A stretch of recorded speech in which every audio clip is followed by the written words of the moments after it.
ပိုင်းလေးကန်ကြမာဤမုံတိုင်းစပြုခြင်းဟန်နီချိုမင်းခန့်တို့အိမ်ကိုရောက်လာခဲ့တဲ့နေ့ကစပြီးသူတို့နှစ်ယောက်ရဲ့ဆက်ဆံရေးဟာတိတိတသာပြောင်းလဲသွားပါတယ်မင်းခန့်အတွက်ဟန်နီချိုဟာအလှမ်းဝေးတဲ့ကျဲတပွင့်မဟုတ်တော့ဘဲနားလည်မှုပေးနိုင်တဲ့ရိုးသားတဲ့မိန်းကလေးတစ်ယောက်အဖြစ်နှလုံးသားထဲမှာနေရာယူလာခဲ့ပါတယ်တညနေခင်းမှာတော့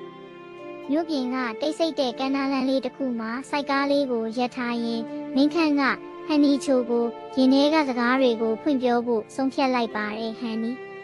ကိုကစင်းရဲသားစိုက်ကားသမားတစ်ယောက်ပါဟန်နီလိုတထေးသမီးတစ်ယောက်ကိုချစ်မိဖို့ဆိုတာကို့အတွက်တော့အိမ်မက်တောင်မမက်ရဲတဲ့အရာပါဒါပေမဲ့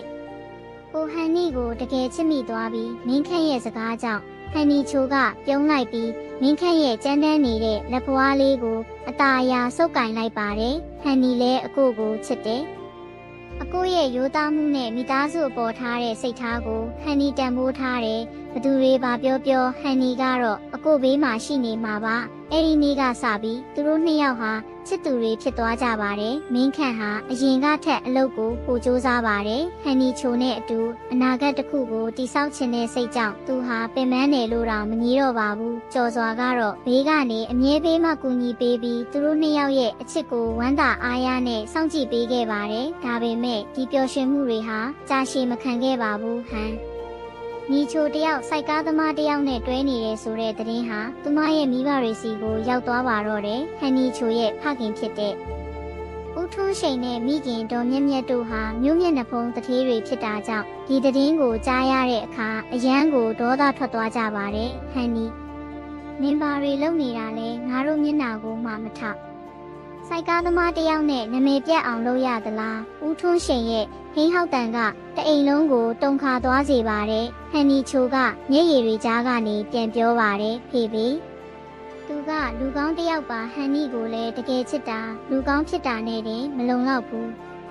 မင်းကိုငါတို့ကစီးပွားရေးလုပ်ငန်းရှင်ကြီးဦးပုံးမြင့်ရဲ့တာကိုနေမင်းနဲ့စကားကမ်းလှမ်းထားပြီးသူကမှမင်းဘဝကိုမြင့်တင်ပေးနိုင်မှာကိုစိုက်ကားသမားကမင်းကိုရွှေတွေငွေတွေဝယ်ပေးနိုင်မှာလားမင်းကိုဒုက္ခတွေနဲ့ပဲဆွဲချမှာဒေါ်မြင့်မြတ်ကလည်းဘေးကနေဝိုင်းပြောပါတယ်သမီးစဉ်းစားစမ်းပါနင်းခုစီးနေတဲ့ကားဝင်နေတဲ့အဝတ်စားတွေကဘလိုရောက်လာတာမဟုတ်ဘူးကိုကောင်နဲ့ယူရင်နင်းဒီလိုစိန်ခံနိုင်တော့မှာမဟုတ်ဘူးငါတို့ကတော့အပြက်ပဲ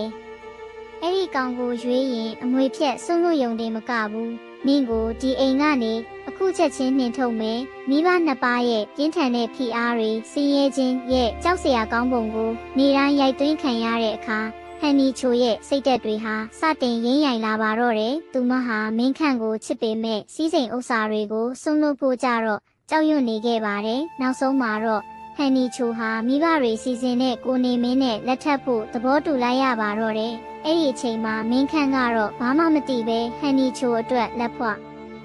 ပေးဖို့ပတ်စံလေးတွေကိုတစ်ချက်ချင်းစုဆောင်းနေခဲ့ရှာပါတယ်